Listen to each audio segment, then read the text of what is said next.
Hello friends, आपका अधिकार education में स्वागत है। और आज हम लोग इस वीडियो में देखने वाले हैं द प्लेटफॉर्म कोचिंग पटना का जो है उसका जो ऑफलाइन टेस्ट सीरीज चल रहा है बीपीएससी टीचर के लिए सुपर टेट के नाम से। तो वो हम आप देख लीजिए, इसको मैं आपको दिखा दे रहा हूँ।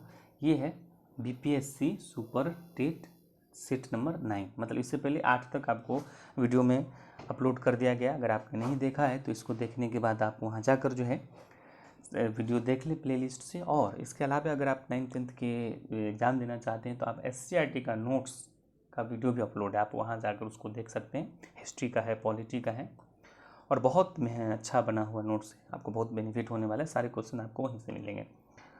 और अगर आपने अभी तक चैनल को सब्सक्राइब नहीं किया है तो चैनल को सब्सक्राइब कर लें और बेल आइकन को प्रेस कर दें, ताकि जब भी वीडियो अपलोड हो इसकी सूचना आपको मिल जाए। तो चलिए हम शुरू करते हैं। और आपकी तैयारी कैसे चल रहा है इस कमेंट बॉक्स में ज़रूर बताएं। और किस चीज़ में आपको ज़्यादा प्रॉब्लम हो रहा है, फॉर्म आपने भरा कि नहीं भरा अभी तक, ये सब ज़रूर मुझे कमेंट में बताएं। तो चलिए हम एक करके देखते हैं। फर्स्ट प्रश्न है कि भीमबेटका का शैलाश्रय निम्नलिखित में से किसके लिए प्रसिद्ध है? ए, मौर्य वंश के दौरान की गई चित्रकारी के किन्हीं चिन्हों की वजह से। बी, मुगलों की मूर्ति कला के चिन्हों की वजह से। सी, प्रारंभिक द्रविड़ काल के चिन्हों की वजह से। और डी, भारतीय उपमहाद्वीप पर मानव जीवन के प्राचीनतम चिन्हों की वजह से। तो बताइए एक आंसर क्या होगा?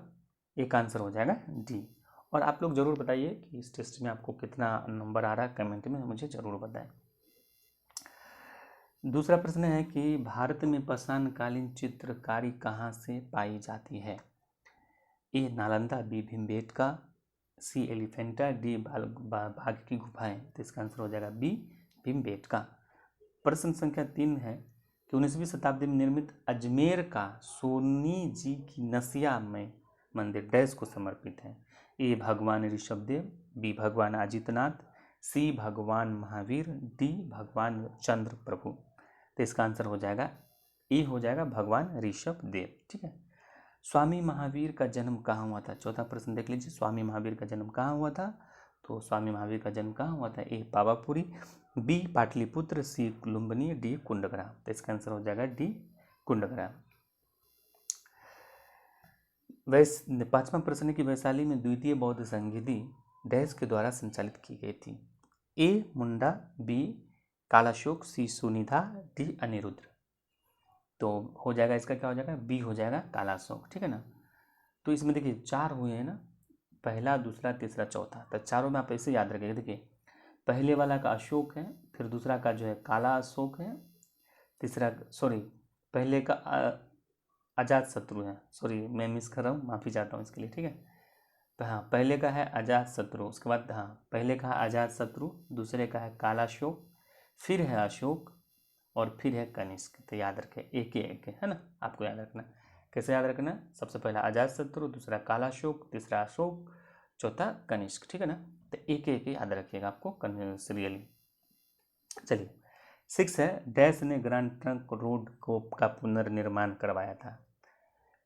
तो देखिए निर्माण तो हम सब लोग जानते हैं कि शेरशाह ने करवाया था, लेकिन इसका पुनर्निर्माण यानी कि मरम्मत किसने करवाया था? A, Dalhousie. B, Henry. C, Clive. D, Cornwallis. तो बताइए 6 का आंसर क्या हो जाएगा? ए हो जाएगा Cornwallis, sorry Dalhousie, Lord Dalhousie. 7वां, पिंजौर गार्डन, जिसे यादवेंद्र गार्डन भी कहा जाता है, डैश से 20 किलोमीटर दूरी पर है? ए, चंडीगढ़। बी, दिल्ली। सी, पानीपत। डी, श्रीनगर। तो ये है ए, चंडीगढ़।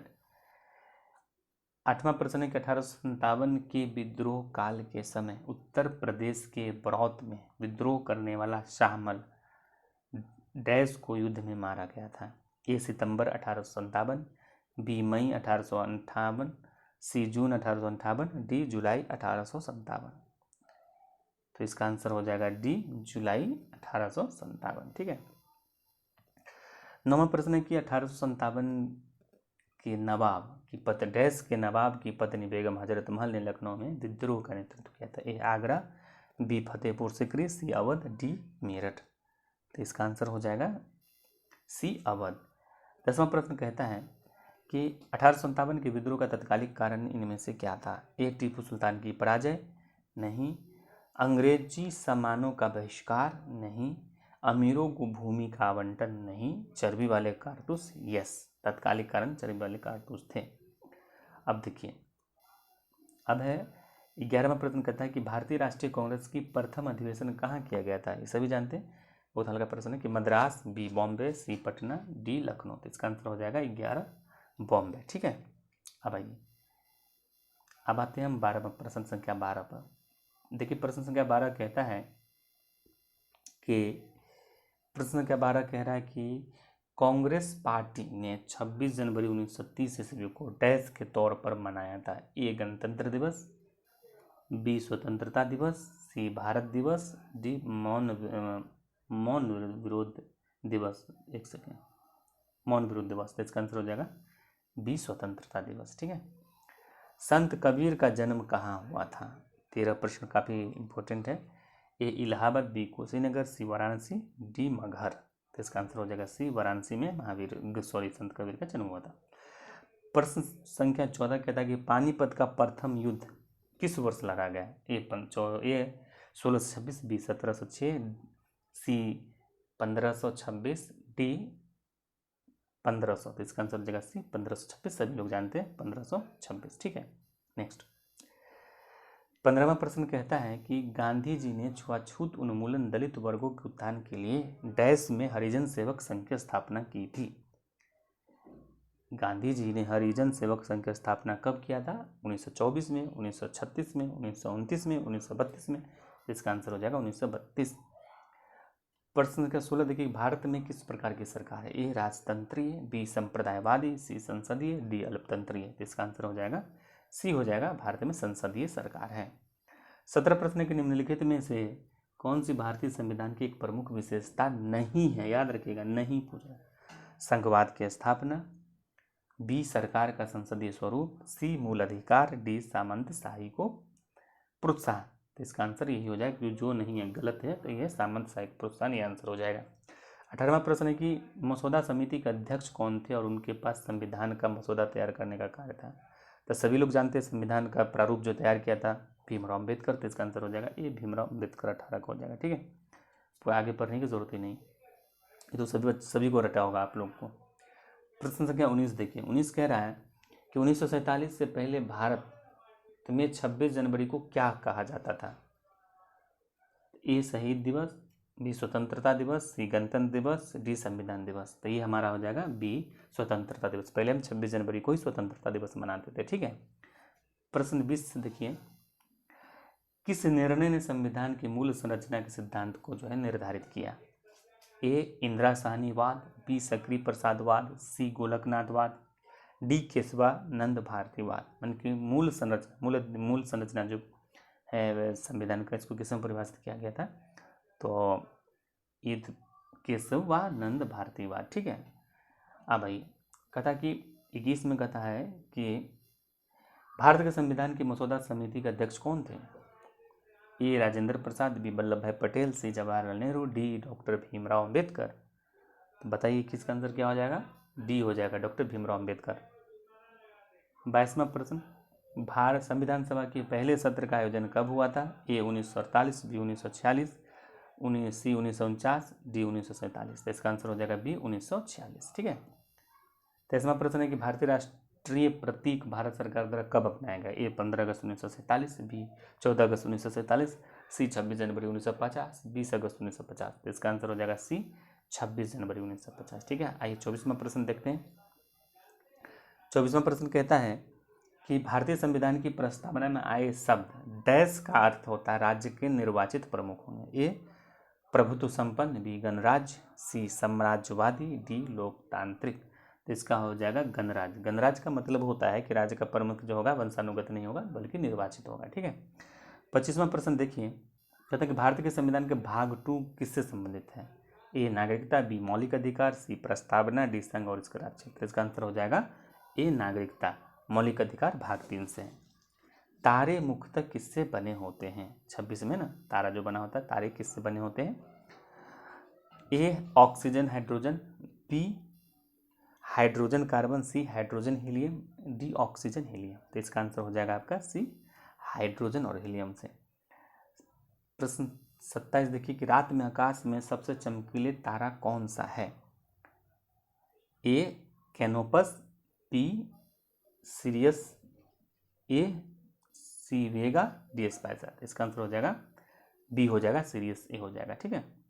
सूर्य की चमकती सतह क्या कहलाती है? 28वां प्रश्न देखिए, सूर्य की चमकती सतह क्या कहलाती है? एक स्थलमंडल तो नहीं होगा, बी फोटोस्फीयर, सी वातावरण, क्रोमोस्फीयर। इसका आंसर हो जाएगा बी फोटोस्फीयर, सूर्य का जो चमकता है सतह। 29 में देखिए ब्लू मून क्या है? 29 का प्रश्न कहता है कि ब्लू मून क्या है?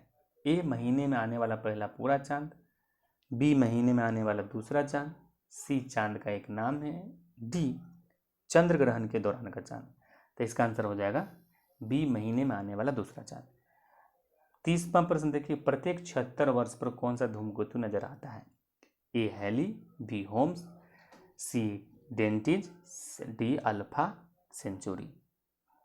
तो इसका आंसर हो जाएगा ए हैली, ये प्रत्येक 76 साल पर दिखाई देता है। 31 प्रश्न कहता है कि गंगा नदी के कोलीफॉर्म जीवाणु द्वारा प्रदूषित होने का मुख्य कारण क्या है? ए उद्योगों से निकले रासायनिक अपशिष्ट, बी दग्ध शवों का विसर्जन, सी अनुपचारित सीवेज का इसमें डाला जाना, डी कपड़े धोना। तो इसका आंसर हो जाएगा सी अनुपचारित सीवेज का इसमें डाला जाना। लू एक प्रकार का डैश है, ए चक्रवात, बी शीतलहर, सी उष्मलहर और डी सुनामी। तो बताइए 32 का क्या हो जाएगा? सी उष्मलहर है, मतलब कि गर्म है। ठीक है ना, गर्म लहर है लू, उत्तर भारत में चलता है। 33 प्रश्न कहता है कि चरम जलवायु कहाँ है? ए दिल्ली में, बी कोलकाता में, सी मुंबई में, डी कोचीन में। तो इसका आंसर हो जाएगा ए हो जाएगा, दिल्ली हो जाएगा। ठीक है, दिल्ली। 34 है, भारत के किस राज्य को लुढ़कती पहाड़ियों की भूमि के नाम से जाना जाता है? ए त्रिपुरा, बी अरुणाचल प्रदेश, सी मिजोरम, डी हिमाचल प्रदेश। तो इसका आंसर हो जाएगा सी मिजोरम। ठीक है। पुनर्वनोरोपण का अर्थ क्या है? वनों को सुदृढ़ करना, बी नष्ट हुए वनों के स्थान पर नया पेड़ लगाना, सी वन में घूमना, डी वन में पशुओं का देखभाल करना। तो वनरोपण मतलब पुनः रोपण, ये हो जाएगा नष्ट हुए वनों के स्थान पर नए पौधों को लगाना, नए पेड़ को लगाना। ठीक है, बी हो जाएगा इसका आंसर। आइए 36 देखते हैं। 36 प्रश्न कहता है कि हरित क्रांति के संबंध में निम्नलिखित में से कौन सा कथन सही नहीं है? मतलब गलत कथन को चुनना है, ध्यान रखिएगा। ए कहता है कि इसमें समय के साथ निवेश घटता है, बी कहता है इसके लिए खादों कीटनाशकों की आवश्यकता होती है, सी इसमें फसलों की पैदावार में वृद्धि होती है, डी इसमें अधिक उपज देने वाले किस्मों के बीजों का उपयोग किया जाता है। तो इसका आंसर ए सही हो जाएगा। इसमें क्या हो जाएगा? निवेश घटता है नहीं, ये कैसे हो जाएगा कि समय के साथ निवेश घटेगा? नहीं, बाकी सब सही है। अब देखिए कांटेदार वन कहाँ पाए जाएंगे? रेगिस्तान में पाए जाते हैं। कांटेदार वन पाए जाएंगे कहाँ? रेगिस्तान में। ए सिक्किम है, बी राजस्थान है, सी केरल है, डी कश्मीर है। तो रेगिस्तान कहाँ पाया जाएगा? राजस्थान। तो इसका आंसर हो जाएगा बी। अब भाई 38वां प्रश्न देखिए, कहता कि मिश्रित अर्थव्यवस्था के बारे में निम्नलिखित में से कौन सा कथन सत्य है? सत्य है, ठीक है ना। मिश्रित अर्थव्यवस्था के बारे में देखिए, ये कह रहा है कि मिश्रित अर्थव्यवस्था एक ऐसी अर्थव्यवस्था है जिसमें सार्वजनिक और निजी क्षेत्र के एक दूसरे के साथ सह-विद्यमान होते हैं। ठीक है। बी कह रहा है कि मिश्रित अर्थव्यवस्था एक ऐसी अर्थव्यवस्था जिसमें केवल सार्वजनिक होगा, तो ये तो नहीं होगा। सी कहता है कि मिश्रित अर्थव्यवस्था एक ऐसी अर्थव्यवस्था है जिसमें सार्वजनिक क्षेत्र और निजी क्षेत्र एक दूसरे के साथ सह विद्यमान नहीं होता। ये भी गलत है, क्योंकि मिश्रित है तो विद्यमान तो होगा ही। अब देखिए, अब देखिए चौथा कहता है कि मिश्रित अर्थव्यवस्था जो है एक ऐसी अर्थव्यवस्था जिसमें केवल निजी क्षेत्र, ये भी नहीं है। तो जब A B C D cut गया तो हमारा आंसर बच गया ए, यही आंसर हो जाएगा। ठीक है। अब ये 39 का जो है कहता है कि NDP का फुल फॉर्म क्या हो जाएगा? Net domestic prime, B net domestic product, C national domestic product, D national domestic price. तो इसका आंसर हो जाएगा 39 का बी नेट डोमेस्टिक प्रोडक्ट। ठीक है। आइए 40% देखते हैं। 40% कह रहा है कि भारत में अपनी पहली 7 पंचवर्षीय योजनाओं में निम्नलिखित में से कौन सी व्यापार नीति अपनाई थी? ए आयात प्रतिस्थापन, बी सीमित आयात, डी निर्यात प्रोत्साहन, सी निर्यात प्रोत्साहन, डी अंतर्राष्ट्रीय सहयोग और बहुपक्षीय तंत्र। तो इसका आंसर हो जाएगा ए निर्यात आयात प्रतिस्थापन। पहले 7 योजनाओं में आयात प्रतिस्थापन बनाए गए थे। ठीक है। अब आइए वांगला उत्सव, वांगला उत्सव मुख्य रूप से डैश में मनाया जाता है। ए हिमाचल प्रदेश में, बी मेघालय में, सी लद्दाख में, डी उत्तराखंड में। तो बताइए 41 का क्या हो जाएगा। तो वांगला उत्सव जो है मुख्यतः मेघालय में मनाया जाता है। 41 का बी आंसर हो जाएगा। 42 पे आइए, कहता है कि हिंदू पंचांग के अनुसार गुड़ी पड़वा चैत्र मास किस तिथि को मनाया जाता है। ए प्रथम, बी चतुर्थ, सी द्वितीय और डी पंचम। तो बताइए 42 का आंसर क्या हो जाएगा। तो 42 का आंसर हो जाएगा ए प्रथम। 43 प्रश्न कहता है कि इनमें से किस राज्य में साजो त्यौहार मनाया जाता है। साजो त्यौहार मनाया जाता है। ए तेलंगाना, बी झारखंड, सी हिमाचल प्रदेश, डी कर्नाटक। तो 43 का क्या हो जाएगा, सी हो जाएगा हिमाचल प्रदेश। ठीक है। अब आइए सोलंग, देखिए सोलंग उत्सव किस राज्य में मनाया जाता है। 44 का, ए अरुणाचल प्रदेश, बी मध्य प्रदेश, सी उत्तर प्रदेश, डी हिमाचल प्रदेश। बताइए इसका आंसर क्या हो जाएगा। इसका आंसर हो जाएगा ए अरुणाचल प्रदेश। ठीक है। अब आइए 45 प्रश्न देखते हैं। 45वां प्रश्न कह रहा है कि कर्नाटक का कंबाला त्यौहार किससे संबंधित है। ए मुर्गों की लड़ाई, बी भैंसों के दौड़, सी आदिवासी नृत्य, डी सांडों की लड़ाई। तो 45 का क्या हो जाएगा, बी हो जाएगा भैंसों की दौड़। 46 है कि पंडित बिरजू महाराज निम्न में से किस नृत्य से संबंधित थे। ए चरकूला, बी भारतनाट्यम, सी कथक, डी कथकली। तो 46 का बताइए, ये हो जाएंगे कथक। बिरजू महाराज कथक नृत्य आंसर थे। 47 कहता है कि प्रथम हथकरघा दिवस प्रतिवर्ष किस तिथि को मनाया जाता है। ए 15 अगस्त, बी 19 जुलाई, सी 19 जनवरी और डी 7 अगस्त। तो बने 47 का क्या हो जाएगा, हथकरघा दिवस जो राष्ट्रीय हथकरघा दिवस 7 अगस्त को मनाते हैं। अब आइए 48, विश्व विरासत पशुपति मंदिर कहाँ स्थित है। ए पेशावर, बी काबुल, सी काठमांडू, डी मुल्तान। तो इसका आंसर क्या हो जाएगा 48 का, काठमांडू। पशुपति नाथ मंदिर का काठमांडू में है। 49 कहता है कि PSLV का पूर्ण रूप क्या होगा। A partner satellite launch vehicle, B private satellite launch vehicle, C public satellite launch vehicle, D polar satellite launch vehicle. तो इसका आंसर हो जाएगा D polar satellite launch vehicle. ठीक है। 50 कहता है कि किस शहर में सोने का मूल्य निर्धारित होता है, यानी कि सोना का मूल्य जो किस शहर में निर्धारित होता है। ए कैलिफोर्निया, बी सिडनी, सी रोम, डी लंदन। तो इसका आंसर हो जाएगा डी लंदन। 51 कहता है कि किस अंतर्राष्ट्रीय एजेंसी द्वारा अंतरिक्ष यान के संचालन के लिए भाषा का सफलतापूर्वक उपयोग किया जाता है। ए जाक्सा, बी नासा, सी इसरो, डी रॉसकॉस्मोस। तो इसका आंसर हो जाएगा ए जाक्सा। 9वीं आयुर्वेद कांग्रेस का आयोजन किस राज्य में किया गया। ए गोवा, बी गुजरात, सी हरियाणा, डी राजस्थान। तो इसका आंसर हो जाएगा ए गोवा। 53 भारत के किस शहर में विश्व का पहला गोल्ड ATM स्थापित किया गया। ए बेंगलुरु, बी हैदराबाद, सी पुणे, डी कोलकाता। तो इसका आंसर हो जाएगा हैदराबाद।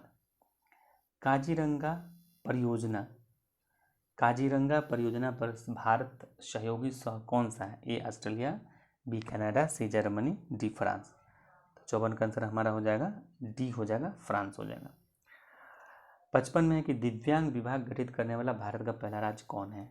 ए गुजरात, बी महाराष्ट्र, सी उत्तर प्रदेश, डी तमिलनाडु। तो 55 का आंसर हो जाएगा बी महाराष्ट्र। श्रेणी 3 के चक्रवात फेबियन कहाँ उपस्थिति दर्ज कराई। ए प्रशांत महासागर, बी बंगाल की खाड़ी, सी हिंद महासागर, डी अटलांटिक महासागर। तो इसका आंसर हो जाएगा सी हिंद महासागर। 57 कहता है कि कर्नाटक के मुख्यमंत्री पद का लिए कौन चुना गया। ए सिद्धारमैया, सी DK शिव कुमार, सी बसवराज बोम्बई, डी थावरचंद गहलोत। तो इसका आंसर हो जाएगा ए सिद्धारमैया। अब आइए 58 पे आइए। 58 प्रश्न कह रहा है कि भारतीय सेना द आपदा मोचन बलों ने जल राहत अभ्यास का आयोजन कहाँ किया। ए सिक्किम, बी उड़ीसा, सी असम, डी त्रिपुरा। तो बताइए 58 का आंसर हो जाएगा सी असम हो जाएगा। 59 डिजिटल ग्रामीण शिक्षा को बढ़ावा देने के लिए पहल योजना किसने प्रारंभ किया। ए मध्य प्रदेश, बी झारखंड, सी बिहार, डी उत्तर प्रदेश। तो 59 का आंसर हो जाएगा उत्तर प्रदेश। 60% कहता है कि दबाव का एसआई इकाई क्या है। ए न्यूटन प्रति वर्ग सेंटीमीटर, बी न्यूटन प्रति वर्ग मीटर, सी न्यूटन वर्ग मीटर, डी न्यूटन वर्ग सेंटीमीटर। तो 60 का आंसर हो जाएगा बी न्यूटन प्रति वर्ग मीटर। ठीक है भाई। 61 प्रश्न कह रहा है कि एक पिंड द्वारा किया गया कार्य निम्नलिखित में से किस पर निर्भर नहीं करता है। ए वस्तु की प्रारंभिक वेग, बी विस्थापन, सी बल और विस्थापितों के बीच कोण, डी लागू बल। तो 61 का आंसर हमारा हो जाएगा ए वस्तु के प्रारंभिक वेग। 62 कहता है कि एक निकाय के संवेग में परिवर्तन की दर डैश के समानुपाती होता है। ए लागू विस्थापन, बी लागू बल, डी लागू स्थितिज ऊर्जा, सी लागू दाब। तो 62 का हमारा आंसर हो जाएगा बी हो जाएगा लागू बल। अब 63 कहता है कि निम्नलिखित में से क्या गुरुत्वाकर्षण के सार्वत्रिक नियम से संबंधित नहीं है। ए वह बल जो हमें पृथ्वी से बांधता है, पृथ्वी के चारों ओर चंद्रमा की गति, चंद्रमा और सूर्य के कारण ज्वार, डी चंद्रमा के चारों ओर पृथ्वी गति। ये गलत हो जाएगा, तो आंसर हमारा यही है। 64 कहता है कि उत्प्लावन का केंद्र हमेशा एक गुरुत्व केंद्र के संपाती होता है, बी विस्थापित द्रव के आपत आयतन के केंद्रक के संपातित होता है, सी गुरुत्व केंद्र के ऊपर स्थित होता है, डी गुरुत्व केंद्र के नीचे स्थित होता है। तो 64 का आंसर हो जाएगा बी विस्थापित द्रव के आयतन के केंद्रक के संपाती होता है। 65 में है कि ताप का अंतरण मुख्य रूप से चालन, संवहन और विकिरण से डैश होता है। ए गर्म जल को ले जाने वाले इंसुलेटेड पाइप में, बी रेफ्रिजरेटर फ्रीजर कॉइल में, सी बॉयलर भट्टियों में और डी किसी संघनित वाष्प का संघनन में। तो 65 का आंसर हो जाएगा सी हो जाएगा बॉयलर भट्टियों में। ठीक है। आइए 66 मानव आंख में मौजूद डैश अंडाकार स्थान सर्वोत्तम दृष्टि क्षेत्र होता है। ए पीला, बी सफेद, सी हरा, डी नीला। तो 66 का आंसर हो जाएगा ए पीला। 67 कहता है कि निम्नलिखित में से कौन सा विषमांगी मिश्रण है। ए पीतल, बी पानी में चीनी का घोल, सी वायु, डी दूध। तो 67 का आंसर हो जाएगा डी दूध। दूध जो है विषमांगी मिश्रण है। ठीक है। अब आइए 68 कहता है कि बाह्यतम कोश में उपस्थित इलेक्ट्रॉनों की वह अधिकतम संख्या जो बाह्यतम कक्षा में रह सकते हैं। मतलब कि बाह्यतम कक्षा में अधिकतम कितना इलेक्ट्रॉन रह सकता है। ए 6, बी 4, सी 8, डी 2। तो इसका आंसर हो जाएगा सी 8 हो जाएगा। ठीक है। अब आइए 69 पाइए।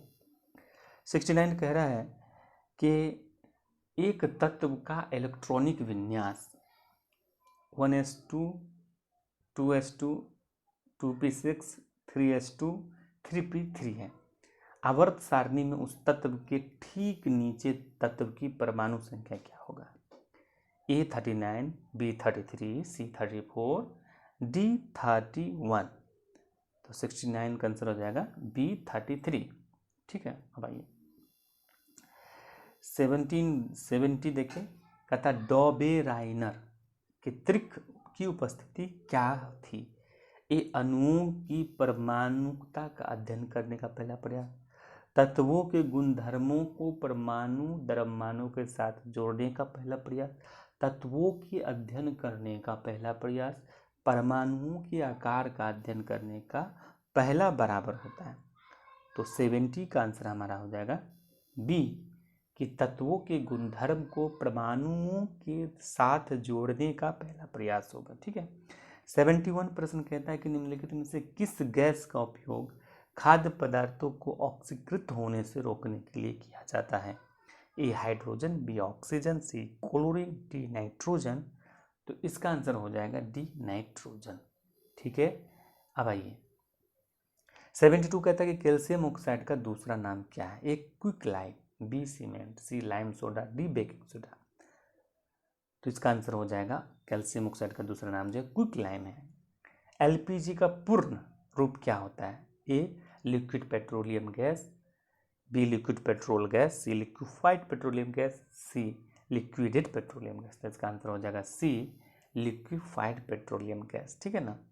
चलिए 74 का प्रश्न कह रहा है कि निम्नलिखित में से कौन सी झिल्ली संयोजित थैली पाचक एंजाइमों से भरी होती है? ए गोल्जिकाय, बी माइटोकॉन्ड्रिया, सी लाइसोसोम और डी राजधानी।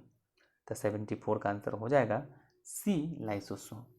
अब आइए 75 कहता है कि वंशगति के नियमों को प्राप्त करने में मेंडलीफ की सफलता के पीछे का मुख्य कारण क्या था? ए उन्होंने अपने संस्करण में एक बार केवल एक ही लक्षण का अध्ययन किया, बी उन्होंने जनकों को चुना जो एक समान थे, और डी उन्होंने मटर के पौधों का चयन किया, सी मटर के पौधों का चयन किया, और डी उन्होंने प्रत्येक पीढ़ी में एक विशेष लक्षण दर्शाने वाली विशिष्ट या वेष्टि जीवों का गणना की।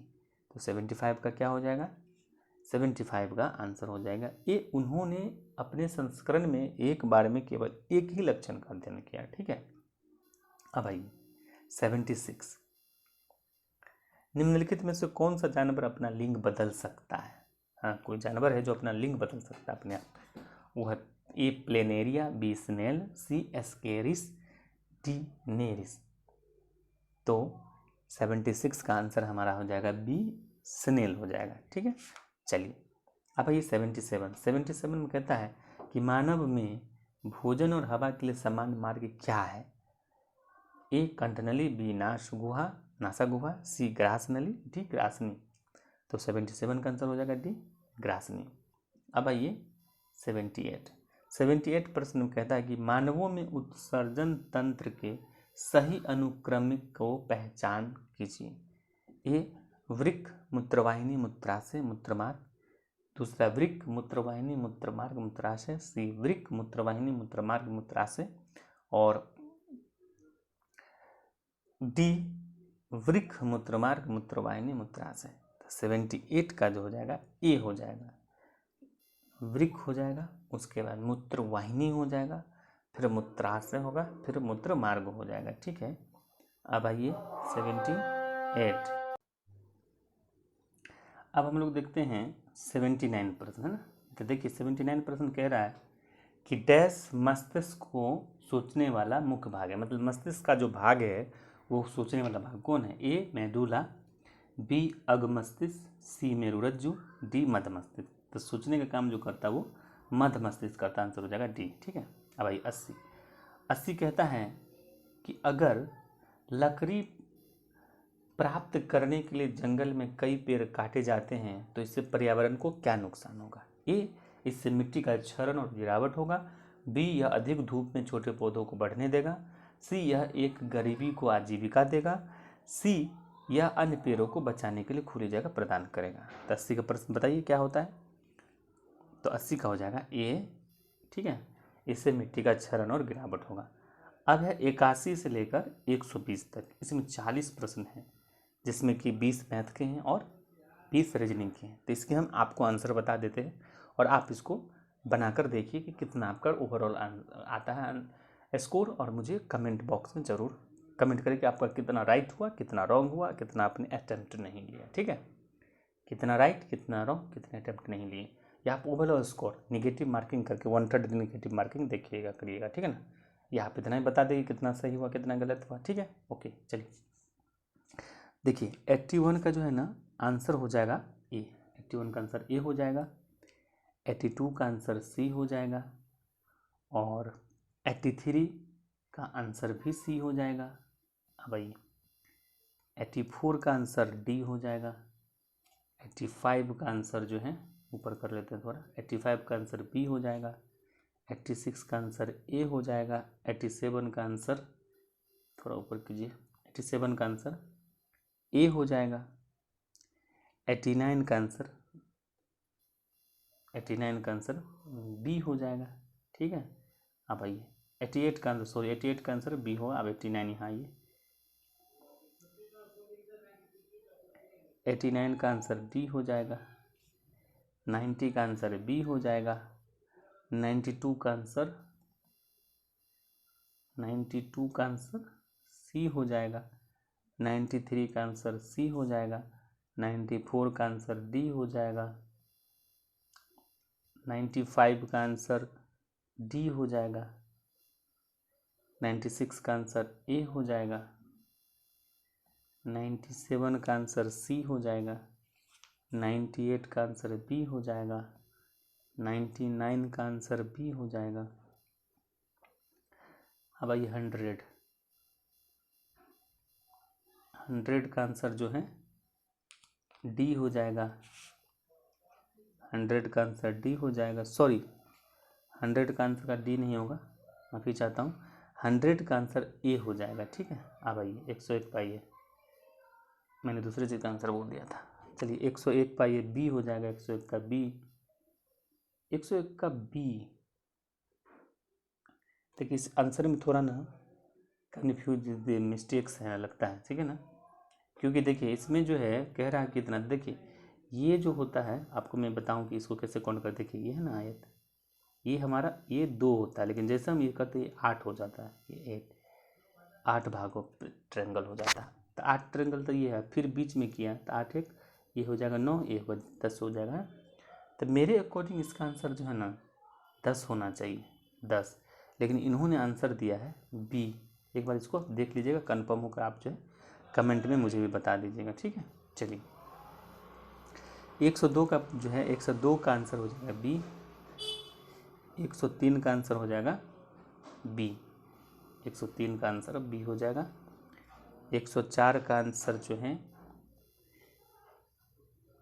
डी हो जाएगा, 104 का डी हो जाएगा, 105 का बी हो जाएगा। अब आइए 106, 106 का आंसर डी हो जाएगा, 107 का आंसर जो है ए हो जाएगा, 108 का आंसर जो है सी हो जाएगा, 109 का ए हो जाएगा, 110 का डी हो, सॉरी 110 का डी हो जाएगा, 111 का सी हो जाएगा, 112 का बी हो जाएगा, 112 का बी हो जाएगा, सॉरी 112 का बी नहीं, 112 का जो है सी है, ठीक है।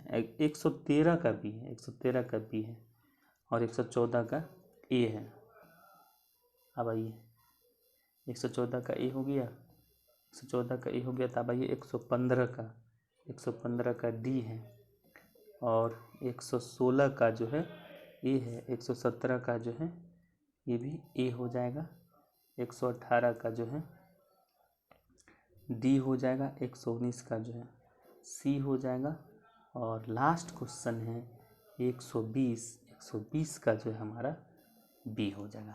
ठीक है, तो ये था हमारा पूरे के 120 प्रश्न पूरे सेट का, और ये हमारा 9वां सेट था। अब फिर ये टेस्ट जो इनका भी जो प्लेटफॉर्म का टेस्ट हो रहा है ना वो सैटरडे संडे हो रहा है, तो फिर जो हम आपको नेक्स्ट सैटरडे संडे को जो होगा, और डेट वाइज होगा, आप सब में देखिएगा डेट होगा। अच्छा इसमें डेट कट गया है, किसी पेज पर होगा डेट, आप देखिए डेट वाइज होता है, ये डेट वाइज होता है ना, तो हर पेज पर डेट दिया रहता है, ठीक है। तो चलिए हम फिर आपसे मिलेंगे आपसे नेक्स्ट वीडियो में, और ये कैसा लगा और आपका कितना स्कोर हुआ आप मुझे ज़रूर बताएंगे, कम से कम राइट सही कितने की वो कम से कम बताइए ताकि पता चले। तो चलिए वीडियो देखने के लिए बहुत बहुत धन्यवाद, और अपने चैनल को सब्सक्राइब नहीं किया है तो चैनल को सब्सक्राइब कर लीजिए। आपसे हम फिर नेक्स्ट वीडियो मिलते हैं।